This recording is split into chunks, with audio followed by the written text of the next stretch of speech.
आज जो मीटिंग था आपका जन स्वराज का फुलवारी विधानसभा क्षेत्र के पलसा पंचायत में आपका प्रोग्राम था। पटना सदर के आप अध्यक्ष हैं, किस उद्देश्य से इस मीटिंग को रखा गया था? सबसे पहले मेरा नाम नरेंद्र सिंह कटारिया है और मैं सदर अनुमंडल का अध्यक्ष हूँ। परसा में जो मीटिंग रखे हैं, परिवर्तन के लिए हम लोग मीटिंग रखे। हम लोग 15 साल लालू जी के राज में भी जीवन व्यतीत किए, 20 साल नीतीश जी के जीवन भी व्यतीत किया, लेकिन बिहार का जो सिस्टम है, यहाँ मजदूर फैक्ट्री के लोग हैं, यहाँ से मजदूर ट्रांसफर कर रहे हैं। हम लोग मजदूर को प्लान को रोकेंगे, मजदूर को मजदूरी नहीं अपना काम मिलेगा और हम लोग जागृत करेंगे शिक्षा पर, स्वास्थ्य पर, और जो गरीब आदमी हैं उनको उत्थान हम लोग कंधे से कंधा मिलाकर करेंगे। आजकल ज्यादा संख्या में व्यक्ति देख लीजिए, एमपी का बेटा एमपी, मुख्यमंत्री का बेटा विधायक, गरीब क्षेत्र के कोई भी कार्यकर्ता के लड़का एमपी और विधायक नहीं बन रहा है, वह सिर्फ झंडे ढो रहा है। हमारे प्रशांत किशोर जी ने यह एक निर्णय ले लिया है कि हमारे बीच से जो भी लड़का हो, वह क्यों न गरीब का लड़का हो, जिसका समर्थन ज्यादा रहेगा टिकट उसी को दिया जाए। ऐसा देखने को मिला है सर, जन स्वराज पार्टी का चारों जगह हार का सामना करना पड़ा। कहे थे प्रशांत किशोर जी कि क्लीन स्वीप कर देंगे, मगर नहीं हो पाया। पैरने वाला ही डूबता है और डूब के भी पैर लेता है। तो चुनाव में हार जीत का वह कोई मायने नहीं रखता है।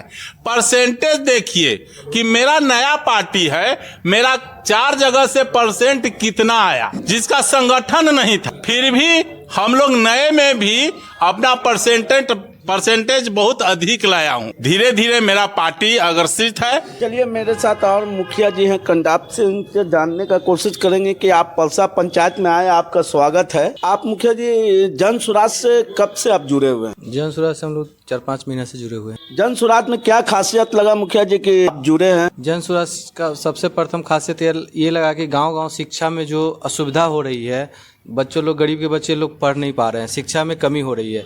टीचर लोग देख ही रहे सरकारी स्कूल का स्थिति क्या है। मतलब एक प्राइवेट स्कूल का देखा जाए तो 10,000, 12,000, 15,000, 25,000 सैलरी देने वाला टीचर टाइमली स्कूल जाते हैं और काम करते हैं, लेकिन आपका शिक्षा में, गांव-गांव शिक्षा में बहुत असुविधा हो रहा है। दूसरा दिक्कत हो रहा है कि यहाँ से हमारे मतलब लेबर क्लास के ही नहीं, सभी वर्ग के और सभी मतलब गतिविधियां, सभी सिस्टम के लोग यहाँ से फ्लाइन कर रहे हैं बाहर से। प्रशांत जी का एक लक्ष्य है कि इसको रोकना है, फ्लाइन को बाहर जाने से। जब रुकेंगे, देखते हैं कहीं गए तो कहीं गुजरात दंगा हो गया, कहीं पंजाबी में गए थे एक बार लोग, यहाँ से बाहर आने के लिए असुविधा, बहुत लोग यहाँ के लोग मरे भी। तो ये सब सुविधा के लिए इनका एक मुहिम जो है हमको बहुत अच्छा लग रहा है। इन्हीं सब लेकर के हम लोग इनके साथ जुड़े हैं। मैं आपसे जानकारी लेना चाहते हैं कि प्रशांत किशोर जी, क्या जन स्वराज पार्टी 2025 के विधानसभा चुनाव में यहाँ सत्ता में काबिज हो पाएगा? सरकार बनाएगी तो यहाँ जन स्वराज की सरकार बनेगी। उतना समय लेंगे हम जवाब देने में आपके प्रश्न का। तो 4 सीट पे आप बोले थे क्लीन स्वीप का, संगठन कहाँ चले गए? बिना संगठन के चुनाव पार्टी लड़ी थी। 11 दिन की पार्टी 2 अक्टूबर 2024 को स्थापना अधिवेशन बिहार वेटनरी ग्राउंड में मनाया गया, जहाँ लाखों बिहार वासी की उपस्थिति में और उन्हीं बिहार वासियों का यह निर्णय हुआ था 4 उपचुनाव में 4 सीटों पर प्रत्याशी लड़ाया जाए।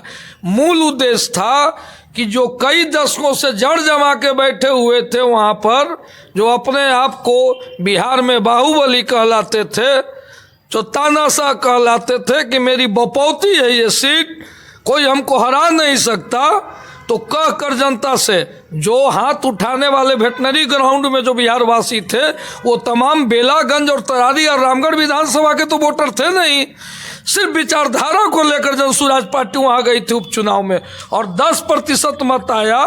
और 37,000 मत तो आप लोगों ने देखा कि इमामगंज विधानसभा में जिस प्रत्याशी के ससुर भारत सरकार में माननीय प्रधानमंत्री के कैबिनेट में शामिल हों और जिनके पति बिहार सरकार के कैबिनेट मंत्री हों, और वो मात्र 6900 वोट से जीतते हैं। और जनसुराज पार्टी का प्रत्याशी जिसको झोला छाप चिकित्सक लोग बताने में मशगूल थे, वो 37,000 मत लेकर जनता के बीच से आता है। तो वहाँ तो जाति वगैरह सब टूट गया, वो विचारधारा की एक तरह से जीत हुई। प्रत्याशी जीतकर विधानसभा में नहीं पहुंचा, लेकिन एक तरह से एक सांकेतिक जीत 2025 के पहले बिहार की जनता ने 10% मत के साथ जनसुराज को दिया है। फुलवारी विधानसभा क्षेत्र में आपके जी में क्या मजबूत होगा जनसुराज? मजबूत बहुत होगा जनसुराज का। हम लोग बहुत मजबूत करने जा रहे हैं। हर घर से हम लोग एक एक लड़कन को जोड़ने जा रहे हैं, प्रखंड से लेकर पंचायत तक, पंचायत से लेकर बूथ तक हम लोग कम से कम 20-20 लड़कन को जोड़ेंगे। और इसे पूरा पाटलिपुत्र क्षेत्र या पूरा बिहार में हर जगह से जोड़ने के बाद प्रशांत किशोर जी के हाथ मजबूत होगा और 25 में प्रशांत किशोर जी की सरकार बनेगी। जनसुराज में किस हम अभी उपाध्यक्ष पद का हैं, पटना सदर का। अभी सुरेंद्र प्रसाद मेरा नाम हुआ और फुलवारी में हम अभी प्रखंड अध्यक्ष चुनना है और पंचायत में बूथ कमेटी और पंचायत अध्यक्ष बनाना है। हम लोग मीटिंग में भी बैठे हुए हैं। मैंने फुलवारी विधानसभा क्षेत्र लड़िएगा चुनाव? फुलवारी क्षेत्र तो हम लोग के है ही नहीं कि हम कहाँ से लड़ेंगे। ये सुरक्षित सीट है, सुरेंद्र यादव हम हैं, यहाँ यादव को सीट नहीं है। अरे भाई सुरक्षित है, ये सभी लोग जानने तो सुरक्षित कैंडिडेट है आपके पास? हाँ कैंडिडेट है, कैंडिडेट हैं हमारे फुलवारी में, कैंडिडेट हैं। विनोद जी अभी भी हैं, 5 आदमी आओ हैं, उसमें से हम लोग चुनेंगे जो धरातल पर बहुत बढ़िया काम करेंगे, जन मजबूत होगा, उनको टिकट दिया जाएगा और हम लोग अगला को हराने के काम करेंगे। और हम अपना कैंडिडेट को हराने के लिए लड़िएगा कि जिताने के लिए? वो हारेंगे, हम लोग जीतेंगे, जनसुराज जीतेगा ही और सरकार बनाएगा। एक साथी और मुलाकात हो गए, चट्टान जी काफी कर्मठ नेता माने गए। हरियल टोपी गायब है, हरियल गमछा भी गायब है इनका। क्या पोजीशन है आपका? देखिए पोजीशन का बात नहीं है, सबसे बड़ी बात है कि जो भी जनता जो है, जनता इस समय का जनता बुड़बक नहीं है, अभी का जनता जो है बहुत तेज है। जनता बुड़बक नहीं है, जनता देख रहा है कि जो जीत के आ रहे हैं इन लोगों का कोई काम सही से जमीन पर है नहीं। पहले था इंदिरा आवास, हाँ, अब हुआ प्रधानमंत्री योजना आवास। यहाँ जनता बैठे हुए भी हैं, सबसे पूछ सकते हैं कि अभी सही से किसी को आवास नहीं मिला है। सिर्फ ये जो है आवाज उठा रहे हैं कि हम ये दे रहे हैं, वो दे रहे हैं, गरीब के पास कुछ नहीं। चट्टान जी आप बड़े हैं उम्र में हमारे से जरूर, मगर आप भटका रहे हैं हमको। ना हरियल टोपी पर सवाल का जवाब दे पा रहे हैं, ना हरियल गमछी पर। ये दोनों उतर कैसे गया? हरा जो है, हरा क्या था, क्या चीज हरा है? हरा सिंबल माना जाता है लालटेन का। पहले आप एक चीज जान लीजिए कि हम मुसलमान अल्पसंख्यक हैं। हाँ। हमारे जो बुजुर्ग का जो दरगाह है, हाँ, बाबा मखदूम का, उसका हरा गमछी है, हरा रंग है, और किसी और का नहीं है। ये मखदूम साहब का हम कहानी नहीं सुनने आए। क्यों नहीं सुनिएगा? आप लालू यादव के साथ हैं, उसका कहानी बताइए। लालू यादव के लिए हम नहीं है, लालू यादव अच्छे आदमी थे। हाँ। मगर अब जो भी इनके पार्टी में आए हैं, हाँ, वो दूर दूर तक का हम लोग पर ध्यान देने का काम नहीं कर रहे, गरीब पर ध्यान देने का काम नहीं कर रहे। हाँ। मजदूर को जो हक होता है, अधिकार होता है, उसके घर तक सरकारी जो प्रक्रिया है पहुंचना चाहिए, वो पहुंच नहीं पा रहा है। और हम लोग जनता से उनको वोट जिताने देने का काम किया था, वही जनता हम लोग को बोल रहा है कि एक बार भी आपका कोई प्रत्याशी नजर नहीं आ रहा है, कोई देख रहा नहीं। जो जीत के गए वो लग रहा है कि जीते हुए गए और हम लोग पर बीत रहा है, आ ही नहीं रहे। अच्छा, फुलवारी विधानसभा क्षेत्र में क्या परिवर्तन होना चाहिए? अरे ये तो बोलने का बात नहीं है, पूरे एक एक घर पे जाके आदमी से पूछ लीजिए। इस बार जो यहाँ परिवर्तन पूरा हो चुका है, होना नहीं हो गया दिल में। जाके देखिए गरीब मजदूर के दिल में।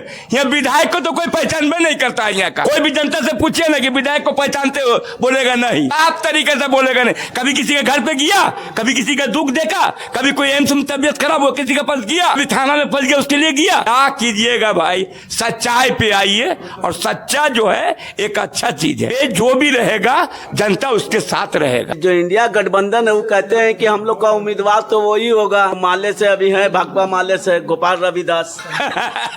आप एक चीज जान लीजिए, वो तो उन पर पूरा भार दिया हुआ है। उन लोग का गठबंधन है, वो नहीं कैसे देंगे, क्या करेंगे, उनका काम है, वो समझेंगे, हम लोग नहीं समझेंगे। हम तो अब चले गए हैं, दूसरे जगह चले गए। हाँ, दूसरे जगह का नाम होगा। अरे दूसरे जगह का नाम आप ना देख रहे हैं, यहाँ पर अभी नहीं सुन रहे, जन स्वराज पार्टी की बात नहीं सुन रहे ये बात हुआ। सबसे क्लियर बात हो, अभी ये बात को क्लियर बात है।